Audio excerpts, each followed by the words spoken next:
In the city of Lyon, some Muslim women wear the traditional veil and some don't. France is a secular state, and to live up to one's religion is not always easy. Naza Bouguera works in a nursing home. She moved to France in 1963. Due to 5 daily prayers required by Islam, she has to adapt her schedule. Before I go to work, I manage a prayer. Then, when I get home in the evening, I must catch up on all 4 prayers that I missed during the day. That's a lot of praying. It means I must put everything else aside to catch up on my praying. If I could pray at work, there wouldn't be this problem. But the main problem is how people look at you and how they see you.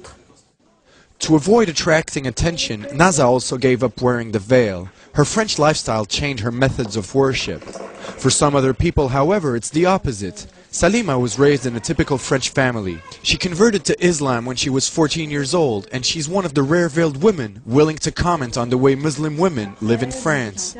She would like to wear her veil to work as a civil servant, but she can't. I think the law is quite restrictive, considering the fact that we live in a country that allows freedom of religion and all types of freedom. The law doesn't let us fully express our identity. Her new identity that was chosen and not inherited bothered some of her family members. Her father saw Muslim women as entirely submissive. Salima only halfway agrees. We are only ever submissive to God. We aren't under the command of a husband, a father or a brother, as some might think. There is a big difference in between culture and cult. Salima says she's free, but some men use religion to dominate their wives and women in general. Marie-Martine Chambard fights this type of abuse through her organization, Women Against Integralism. There is a problem when discriminations occur.